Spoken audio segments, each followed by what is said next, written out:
Hello, everyone. I'm John Cerner. I am with the Diane Initiative. I'm running the Career Village again this year. This is our last webinar before Hacker Summer Camp.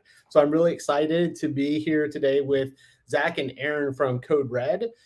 So we have another really great webinar. We hope that we will see many of you in Vegas if you're able to make it this year again. I would just like to thank all the sponsors for the Diane Initiative and the Career Village sponsor, Nuvik, for helping us out again this year.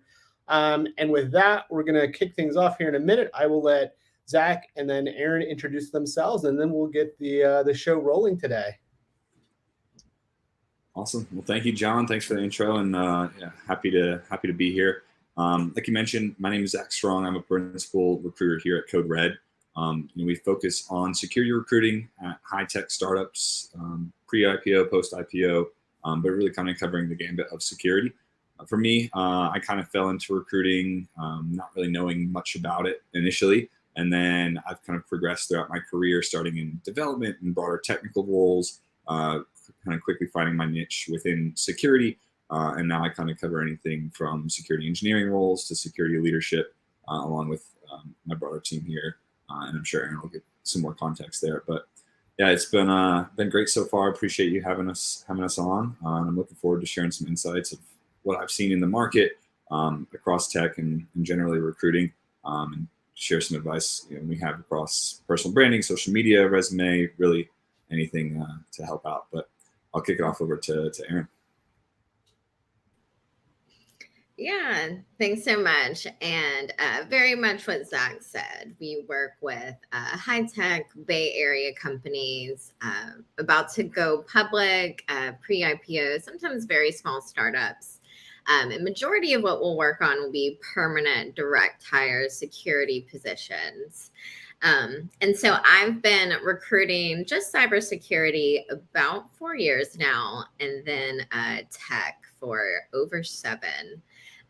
But really love cybersecurity. And yeah, thanks for having us on. Yeah, well, I appreciate your time on Sunday. Aaron, if you want to pull up the slide, you should be able to do that, hopefully. And then we can kind of go from there.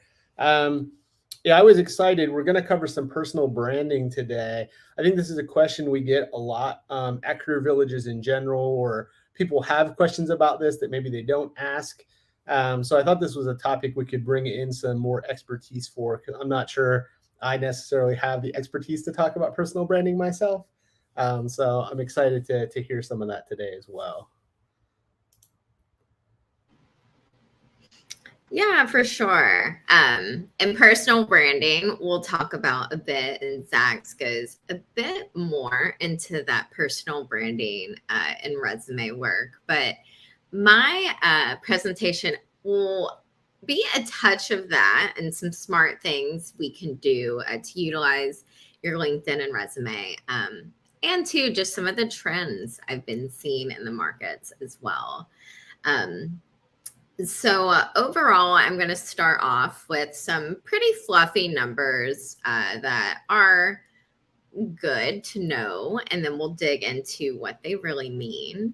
But 35% growth year after year between 2023 and 2031. That is security positions from entry level up to the C-suite. So great growth. And then as well, up to 2031, 3.5 million open security positions is what they're seeing from Cyber Ventures and then the U.S. Bureau of Labor Statistics. So let's jump into a bit of what that means.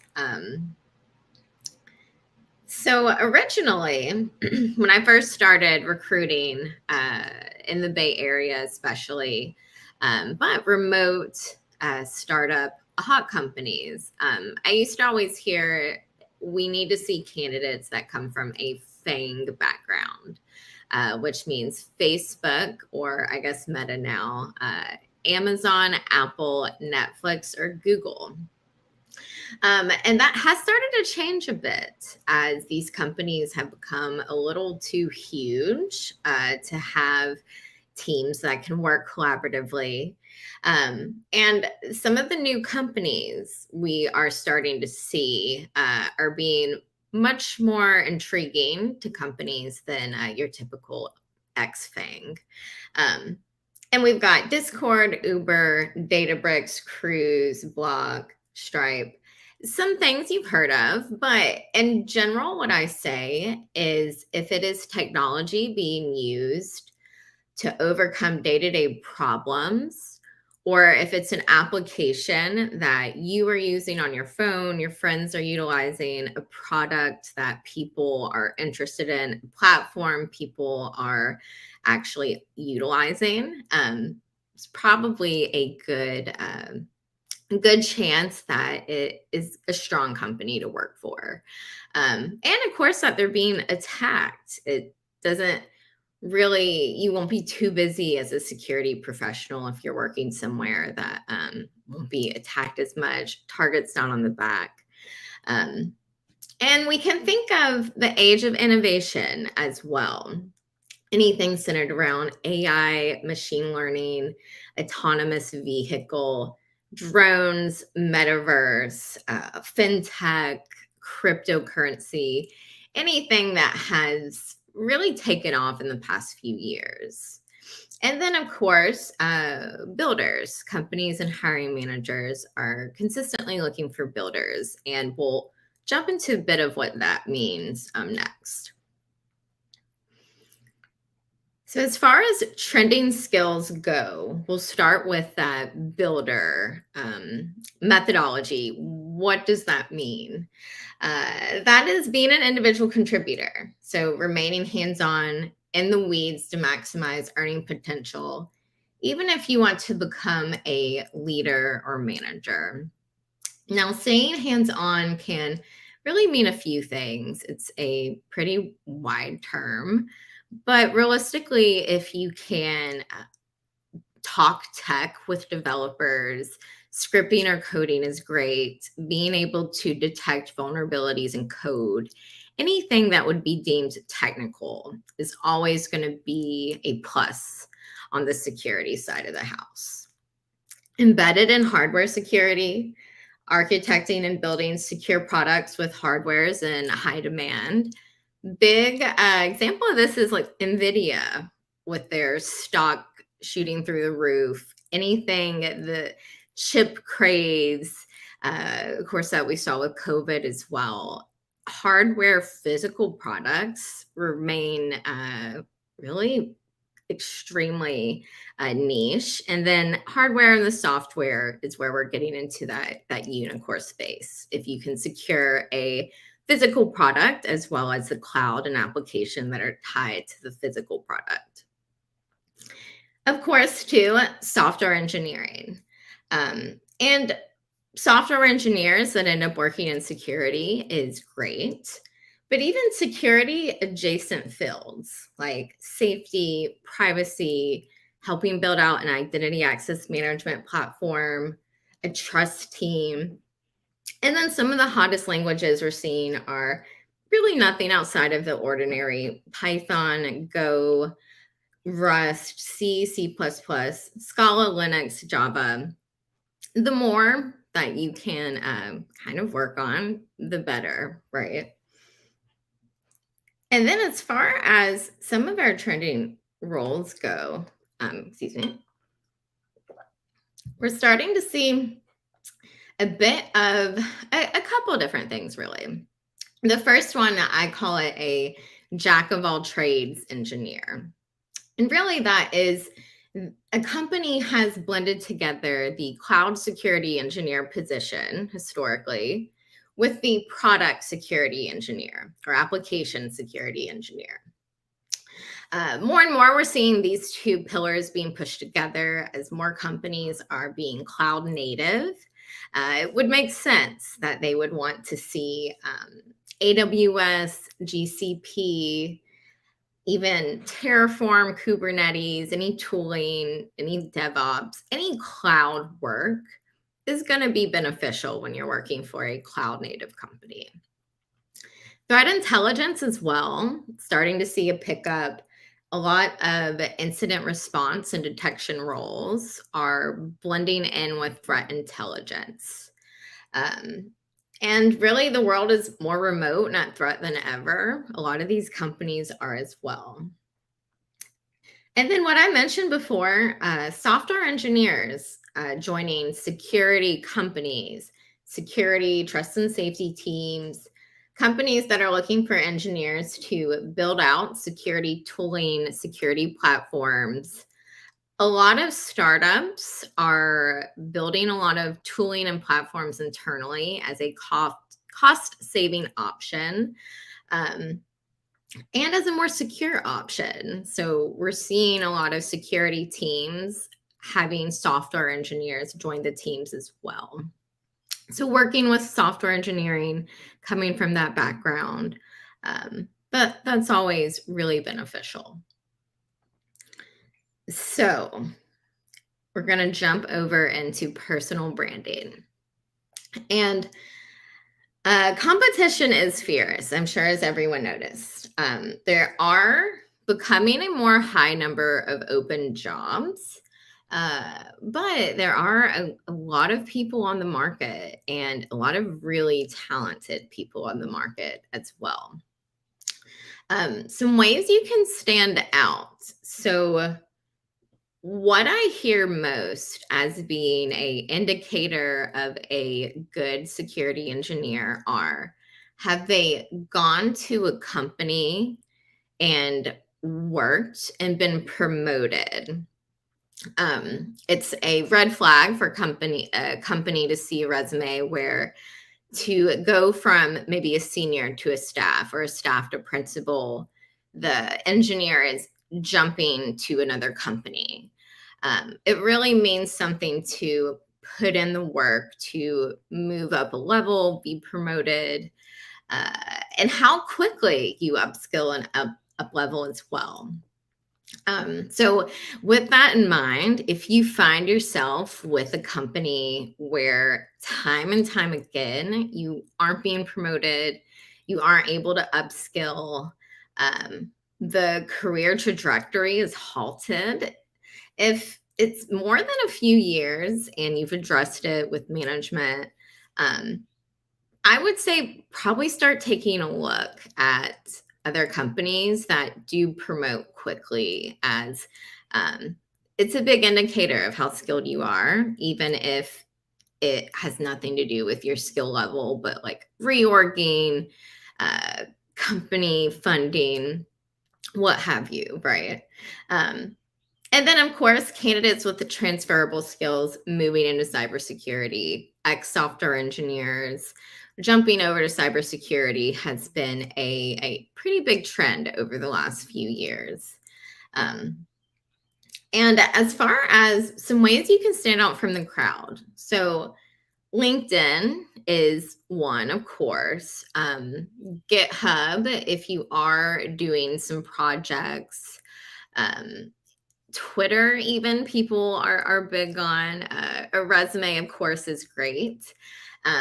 But thinking about your passions and your speaking engagements and maybe the things you're doing outside your day-to-day job.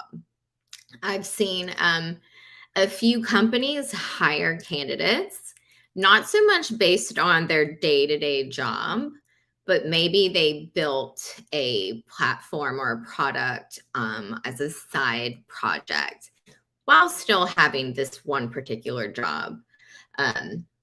Some of those passion projects and things people are doing on their own, please put them on your resume, on your LinkedIn. Be proud of them. They're being really respected more when it comes to hiring and interviewing. Remaining relevant and in the know as well. Upskilling constantly, prioritizing your professional development, going to conferences, learning new things, up-leveling if you can't, taking a look at other companies, really just remaining in the know, especially security is ever changing. As much as you can remain close to that pulse, you're doing yourself a good favor there. And then, of course, something I know is close to the Diane Initiative and a huge focus, of course, is we are seeing a big shift and uptick in companies prioritizing diversity and inclusivity in their security hiring. As industry continues to grow, companies are recognizing the importance of truly building diverse teams that bring different perspectives and experience to the table. This not only makes a stronger workforce, but also helps create more inclusive, equitable industry. It's constantly evolving, as well as the hiring landscape. So in short, you all know this. If everybody thinks the same way, if they're being attacked, what do you think will happen to that company? Like the inevitable.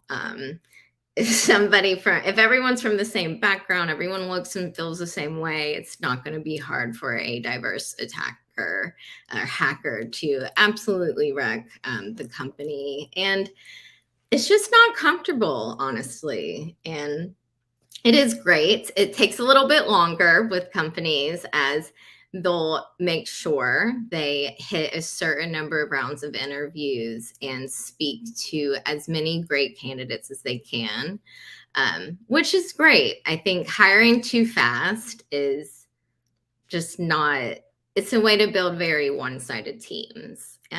So it's getting better. Companies are taking this much more serious. And it is a plus if you come from a different background. Sing it out. People do care, and it is what makes you so unique. And that's kind of how I'd like to wrap things up, but happy, of course, to answer any questions. But overall, that's kind of where the trends are going, and it is positive on the plus side. No, I think that's pretty helpful for an intro, an overview, and a little bit of an intro about personal branding. I guess, Zach, when it comes to personal branding, are there like a couple of things that like you would think candidates probably should know that maybe they're not considering at all? Like a couple of like important pointers, like right off the top in this area? Yeah, with personal branding specifically, I think there's a few kind of key areas that you want to make sure that you're hitting. The first is definitely, like Aaron mentioned, having LinkedIn, being active on it, really kind of singing out and getting out in the community, kind of getting your name out there, get yourself associated with the area of, whether it's security or just general engineering that you're, associated with, really kind of start a conversation around those topics and build a brand and a name for yourself, focus on the area that you're interested in and passionate about. So definitely utilizing LinkedIn, posting, regularly, interacting with your posts and people that are replying, and then also just in general expanding your network, talking with different leaders, peers. Really, I think the personal branding part or piece, you can hit maybe 75% of really what you kind of the core pieces of work that you need to do to really kind of make a big advancement on your job search through actively posting on LinkedIn, actively engaging with your audience, really kind of making a name for yourself there. And then also, combining that with networking, on LinkedIn, but also off, speaking with peers, leaders. If you do those two things well, that'll cover probably, 75%, a good chunk of what you need done on kind of the personal branding part. But yeah, LinkedIn is big. As much speaking engagements as you can get into. I know it's harder for people earlier in their career, but even if it's just hopping on a live or making a short video of yourself kind of working through a problem, some people will think in their head, hey, this is pretty easy, for me. I don't know if people are really going to find value out of this. I promise you, there are going to be people at different stages of their career that are going to, find value out of it. That was me, this year at B-Side San Francisco, going into, a talk that I gave, and kind of gave similar on what we're chatting about now. But going into it, I kind of had that thought. It's like, I feel like a lot of what I'm talking about is pretty self-explanatory. Maybe I want to add value, but I'm not sure if that's, being created here. And then the response that I got afterwards, just from people, really shows that, your perspectives are unique. And even if it's something that people have heard, maybe you say it a different way or kind of work through a problem, a different way. So bringing that to the table, letting people see, the way you work through things, your thought process, different, things you've accomplished. There's going to be value out there, and at the very least, you're building your brand. So getting out with speaking engagements, creating content that engages with people, getting into the more technical side of things, competing in CTFs. There's a lot that you can do online, virtually remote, on that front, to really advance your career. You can add things to your LinkedIn, competitions that you've entered, things of that nature. Contributing regularly to GitHub is a big one as well. I know Aaron recruits from GitHub. I know a lot of hiring managers like to see people contributing to their GitHub repos pretty consistently, and the more you have out there, kind of building yourself up is obviously going to add more value. So I'd say doing things on that front is definitely key. And outside of that, if there's other domains or areas online that you've found that you can meet with other people, whether it's peers or other people in the community, whether it's in Discord servers or Slack channels, conversations on Twitter, threads or what have you, joining the conversation there is really going to help. But like I mentioned before, I think on the personal branding front, if you're networking with people consistently, having conversations with peers and leaders in the industry, you're really making a name for yourself on LinkedIn, making noise around your certain area of expertise. I think that's going to be the core of it. And then a lot of that extra is kind of nice to have at that point. But yeah, definitely just get out there and get active. Touching on that, there's obviously a lot that kind of goes into presenting yourself through social media. I can touch on the resume a little bit more as well, and kind of the other intricacies of the job process or application process. Personal branding's definitely huge. Networking is huge. On the networking piece, I know I mentioned it a lot, but leaders and peers are kind of the two main groups that I would reach out to, along with recruiters that are either at the company or maybe agency recruiters like Aaron and I, who know the industry well. Those are kind of the three main groups you want to be hitting. We reach out with empathy, oftentimes on the leadership side as well. If you're reaching out to somebody there, approach them with empathy, be curious, go in willing to learn. Oftentimes, honestly, leaders are generally pretty approachable and very willing to learn, or willing to give their time and advice. People just don't ask for it often. And even when they do, sometimes get a little nervous. You want to make a good impression. So I feel like you can get a little verbose and very formal when asking leaders as well. I know I've been guilty of that in the past, but really, everybody's a human at the end of the day. And if you reach out to somebody, be very transparent. Be like, hey, I love your background. You've done awesome things. I would love to just take a couple minutes, learn a little bit more from you on how you've progressed through your career, any advice that you may have for me, and keep it kind of low commitment from their end. That'll definitely help on that front. On the resume side, definitely have some kind of thoughts there. Really, your resume shouldn't be a representation of everything that you've done throughout your career. It really is geared towards getting you from that application point to that first interview. And that's really its entire goal.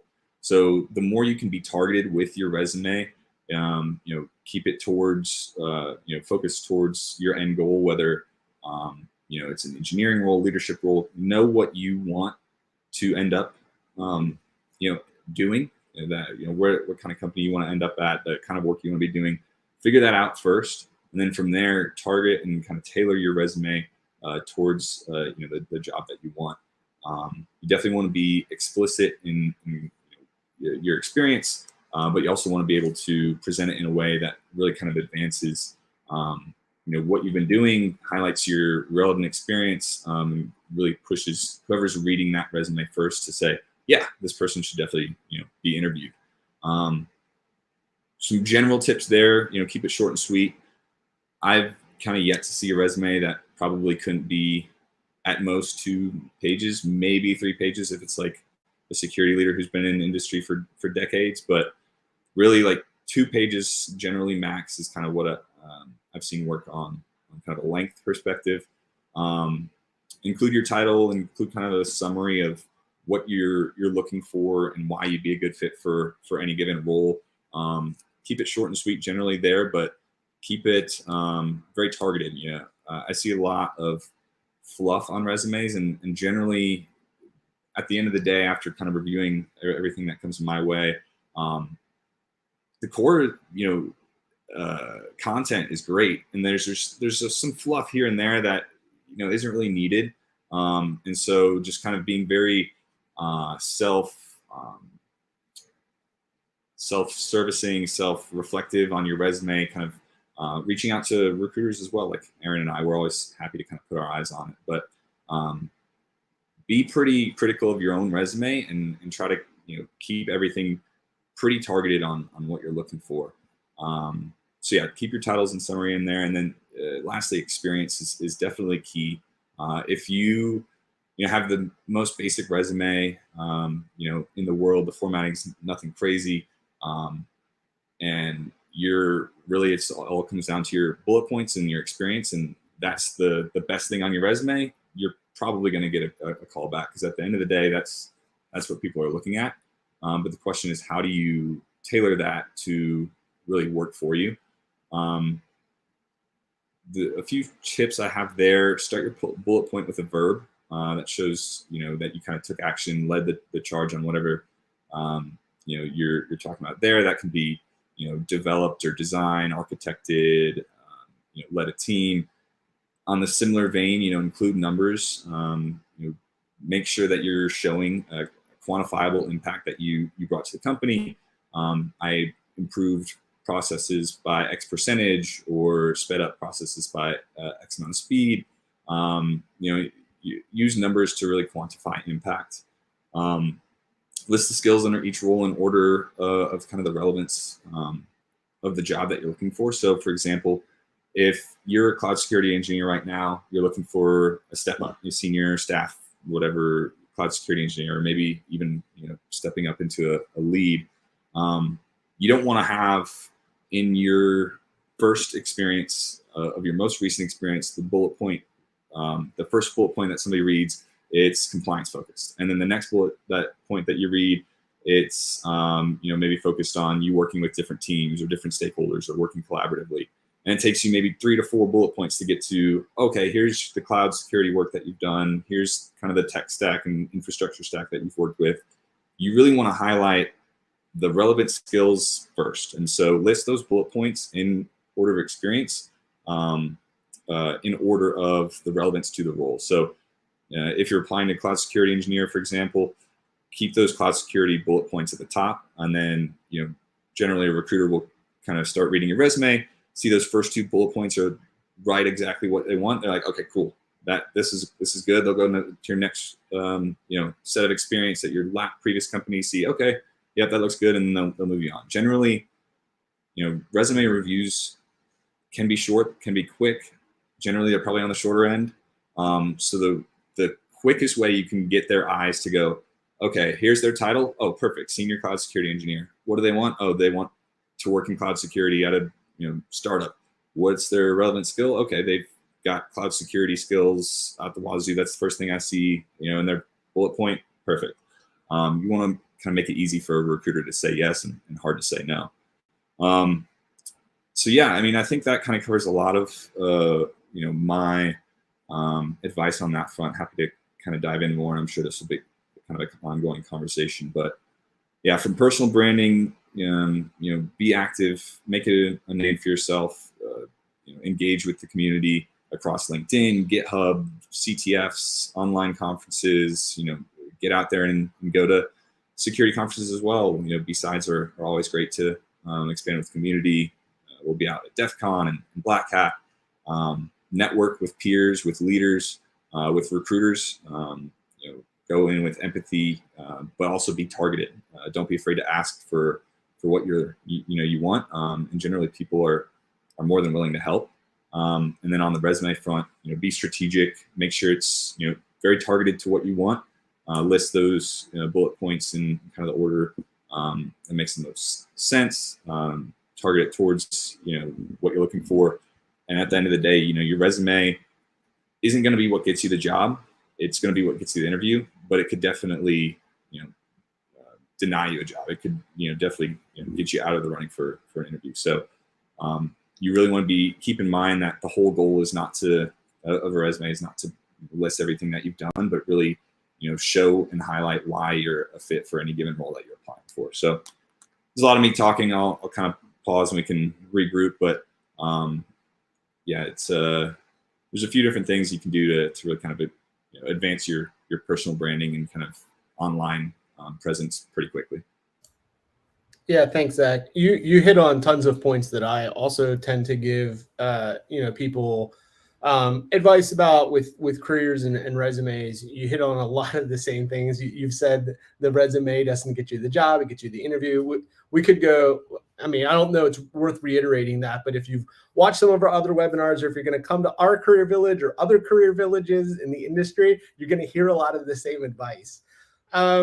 Aaron, you mentioned something that I talk about all the time, especially when we get a lot of very junior people or career changers, right? So a lot of women or more diverse candidates that are coming to cybersecurity are coming from another career in a lot of cases, and we get a lot of students as well. And you mentioned putting projects and like putting the fact that you're involved in attending conferences or volunteering on your resume. Can you talk about that aspect a little bit? Because I cover this, but I think it's really critical for the sorts of people that the Diana Initiative is really trying to help. Yeah, for sure. I think that a few years ago, when I started recruiting, like 5+ years ago, it used to be if they didn't do it for their like 9-to-5 job, it doesn't matter, or we don't really like count like a passion project. So more recently though, over I'd say the past 3 years or so, more and more people are adding passion projects, speaking engagements. If they have created a like security training program for some reason, or a quiz, if they've created something that they're passionate about, especially if it's relevant for a position, it's good to have that information. I think that it should be on your resume, especially if it is something to do with the position. If the position is like a hardware security engineer, and one of the projects you've done is you built a like some kind of product securely, that's probably really more beneficial than some of the work you've done. And students as well, think of work you've done in school, even like projects, capstones. I will search Google Scholar. Of course, this is a bit more niche of me, but I'll search Google Scholar for papers published.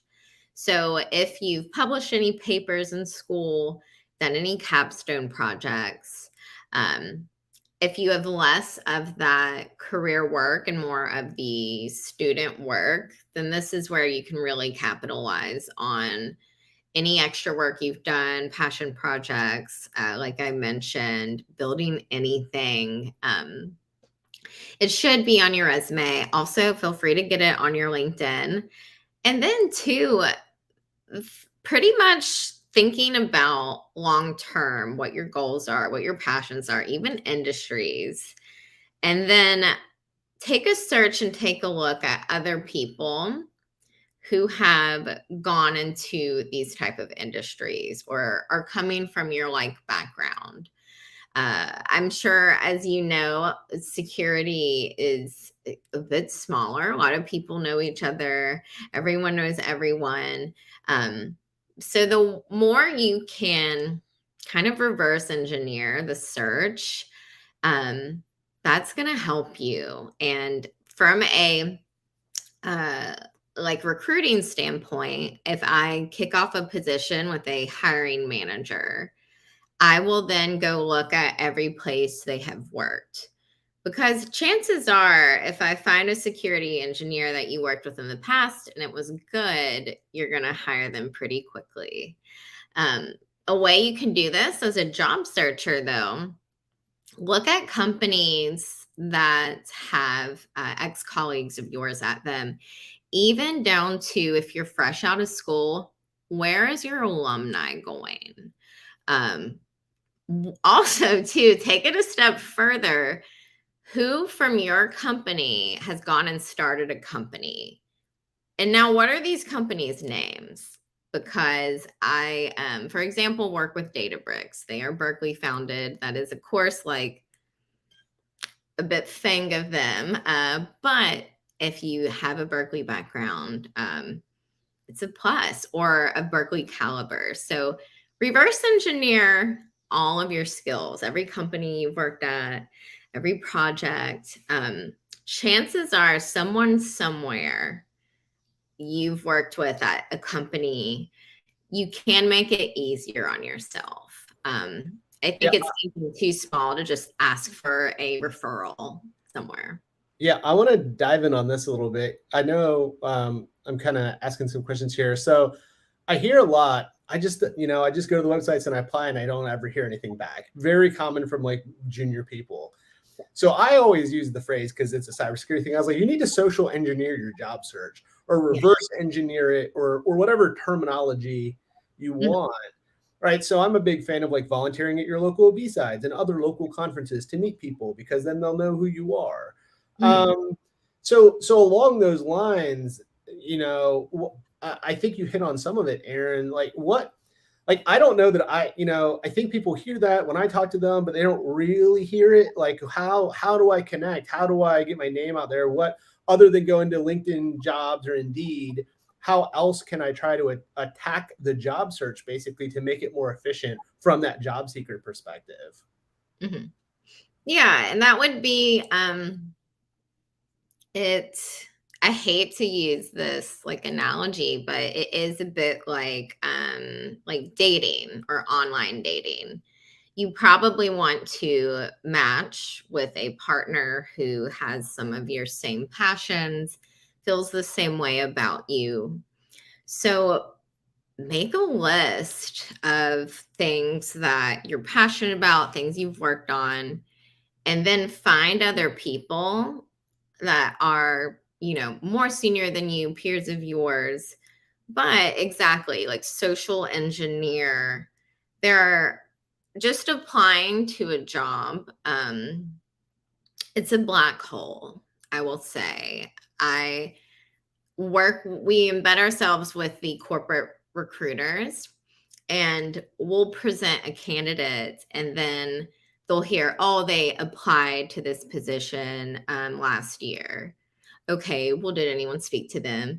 No, but we will now, and you won't get credit for them. Amazing. I'm glad. And I've seen this to the highest level, referrals from Google, who are now there. They worked together at Google. They didn't see the referral for years plus. And nobody saw it. It went into a candidate management system, and whether there weren't enough keywords for the search to go off, or somebody managing that one portal got reorged, or was let go, it would be a disjustice to you in your job search to just hit apply and then move on. If it's something you like want to go for, it is worth applying, but then connecting with people, then really digging into your background of is someone at this company, my biggest thing with students is, did someone from that company go to the same school as you? If the answer is yes, send them a connect with a little note. Hey, we are like alumni, would love to connect. I saw, and then like keep it like light, like let's connect. I'd love to chat with you, speak about this. I've seen people will say like, oh, I saw this quote from a book that is on your profile. Like, I read that book too. Like, find something that connects the two of you, whether it's that school or like a passion or, and like chances are, just start that communication. You can tell them you applied.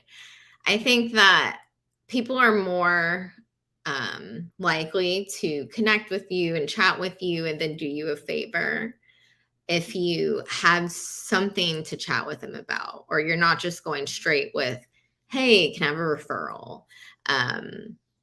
A lot of people will have had to put on their LinkedIn now, I only refer people I've worked with. I'm so sorry. So reverse engineered a bit, social engineered a bit. Like, you are very smart. So job searching is its own skill. Utilize your engineer security brain to do that to the job search. Yeah, I guess I have another question is, you've talked about like the big companies, like you had the slide about like the FANG. Obviously in my DoD contracting world, there's like a different set of like really large companies that most people know. But I often tell people, don't forget there's really small companies, there's startups, there's hospitals, there's all sorts of, there's so many openings. Oh, yeah. That I feel like sometimes the more junior candidates are like, well, I applied to Google and Microsoft and never heard anything back. I guess I'll go do something else now. Zach, have you given advice that people should like expand the scope of when they're looking for maybe their first job, or they're still early in their career? Do you see people get hung up on like applying to the same 10 companies and that's it? Yeah, I think there's definitely an aspect of that for sure. And I think that's the beautiful thing about security is that it's pretty industry agnostic, like it's its own industry. But like you mentioned, hospitals need cybersecurity. Like any company these days is going to have some aspect of data on the internet, and you're going to have to secure it. Obviously, there's a lot more scale involved in some places, but generally, you can get skills that are relevant across the security industry in a variety of different broader organizations and kind of functions. So, don't be caught up in any specific industry or, any specific company. I'd say the core piece is, what skills are you learning? What kind of things do you get to work on a day-to-day basis? Is it something that, you're interested in doing and want to do in the long term?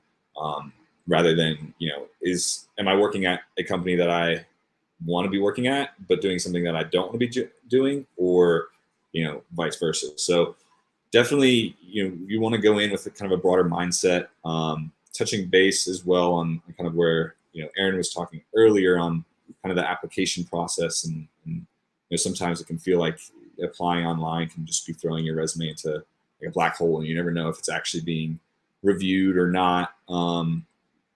Really similar to what Aaron was saying, is you want to follow up with those people.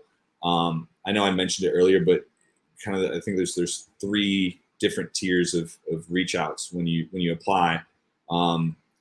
My advice is always apply and then immediately reach out to a recruiter at the company. At the very least, they're generally the ones that are going to be working in the ATS. And so if you ping them directly, generally they're like, oh, okay, I actually saw that resume, or maybe I saw that name pop up, but I didn't do anything with it then. But now I know this is a person, that we kind of made a personal connection. So definitely reach out to a recruiter, reach out to a leader as well. More candidly, just asking for advice, just brief minute of their time, kind of go in with just expectations to learn and maybe ask some questions from them. And then Aaron kind of touched on it as well. Peers and kind of referrals in companies is, generally if somebody's a referral, they're going to be moved to the top of the list. It's going to kind of show up differently in the ATS.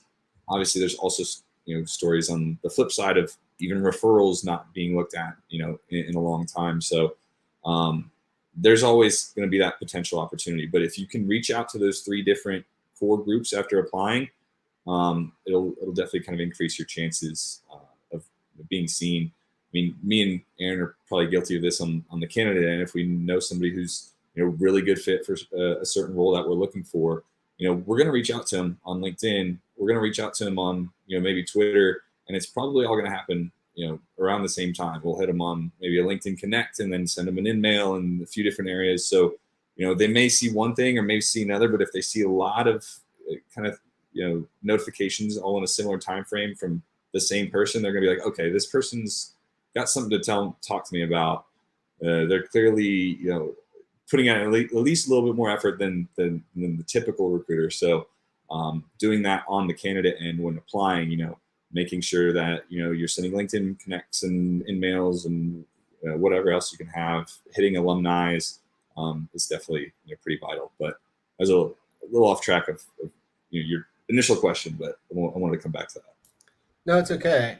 So I have another question that comes up at the Career Villages with candidates and people that are coming in, and I see this virtually working with people on the resumes too.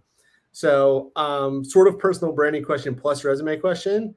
People apparently like to put their picture on their resume. I don't know how this trend started, but Aaron, what's your advice on that sort of tactic for cybersecurity jobs? Yeah, so I find I also work the European and global market as well as the US market. And in Europe, it is very normal for everybody to put their picture on their resume. In the US, though, it isn't. I think that if you feel so inclined, you can have a LinkedIn.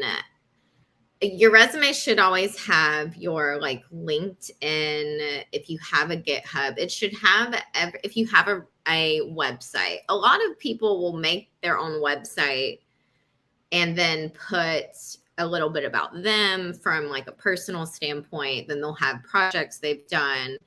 You'd be surprised how much work people are doing on the back end of their job search. You can really make your resume your own by giving those links. And then that way you're taking up this much space with 4 different links instead of a picture of yourself when they can click on your LinkedIn and see your picture. And 2, I see anyone who comes from NSA, DoD background, they will not have a picture on anything. Government contract, threat intel, cybercrime people, malware, you won't catch a picture of them ever. So I see it a lot out of European people. I'm familiar with some of those people, and what I get, here's my issue with that sort of level of paranoia. Yeah. If you're in the job market, you need to reconcile your personal paranoia with the fact you need to be found and seen. And yeah, it's pretty interesting when I interact with people in my world who have that very high level of personal OPSEC and concern, which that's a whole nother webinar, but probably a little overblown in most cases.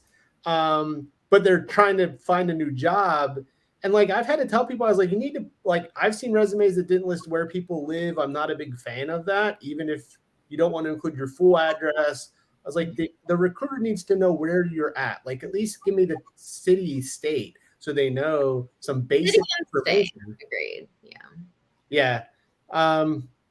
Yeah. I don't know. Maybe the trend started from the college resume department. I think maybe a lot of students are getting a format that has their picture on it. I don't know. I think if you're in graphic design in the US, maybe that makes sense. But I don't know about cybersecurity.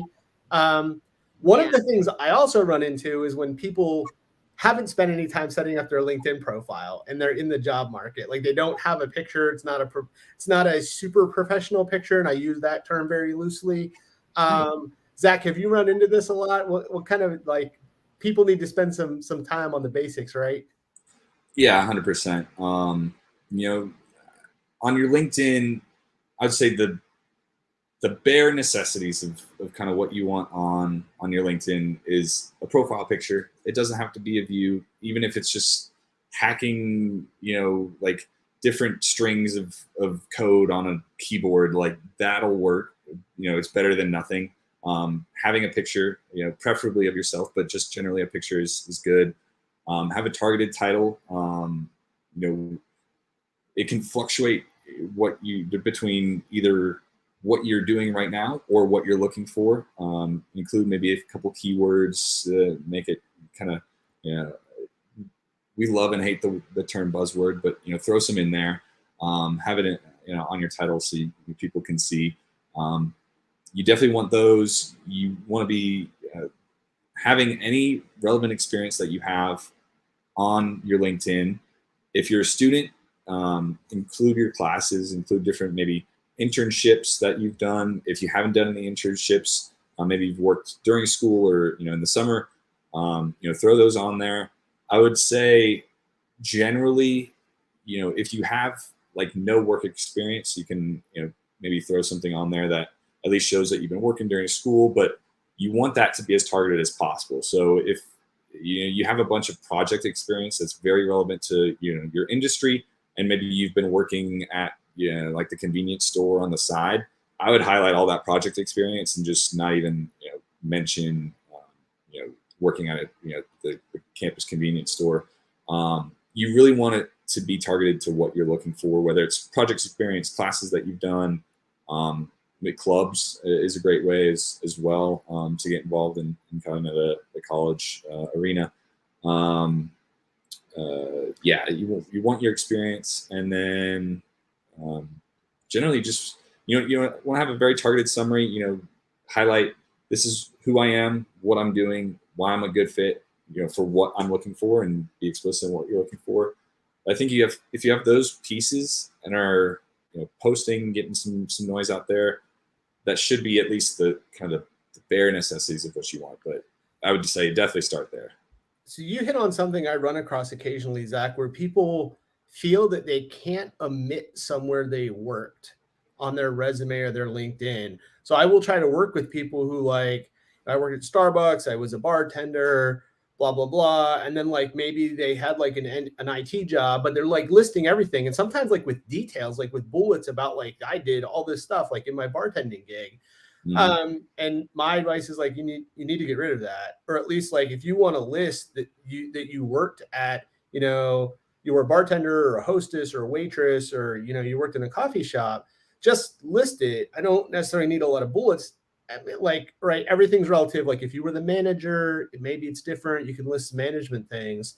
But Aaron, what's your advice with that? Because I find that sometimes candidates like want to just list everything because they feel it's needed, but then it's not a targeted cybersecurity resume. And I think it's getting passed over. Yeah, for sure. And I think honestly, if you put all of your project work and your class work and any cybersecurity or IT related job, then you really shouldn't have a ton of room to list each job you've had.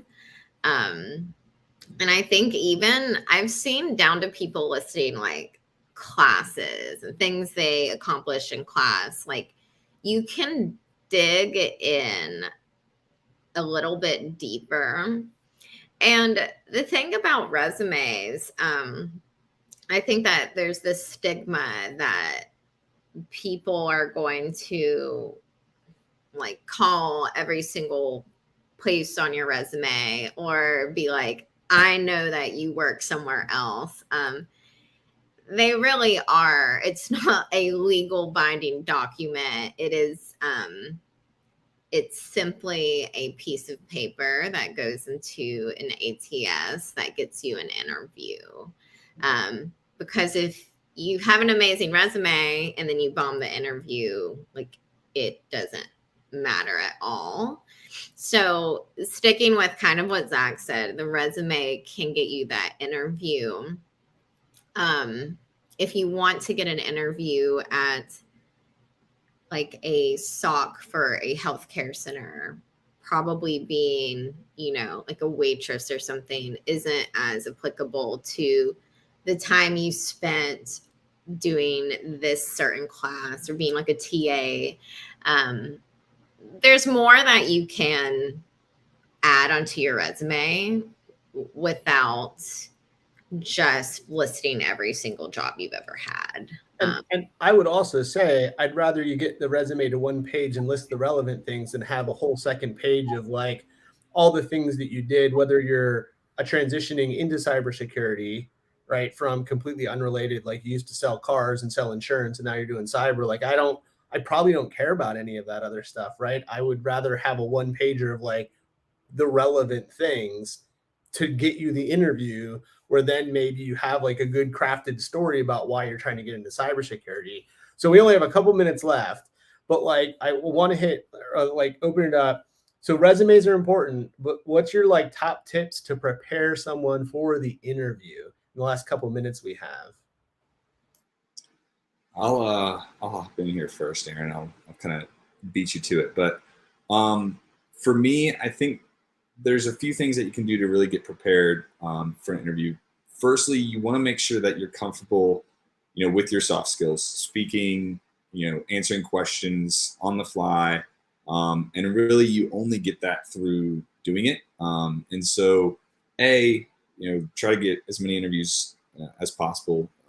If you're either somebody new to the job market or somebody who's not been on the job market in a while, you're probably going to want to take a few interviews that you may not be as excited about the job, but just so that you can get in the mode of interviewing, talking through, questions, kind of that live fire, trial run. So I would say do some of that, apply to roles that you might not be interested in, just to get some of the, knock some of the dust off, and kind of fine tune some of those skills.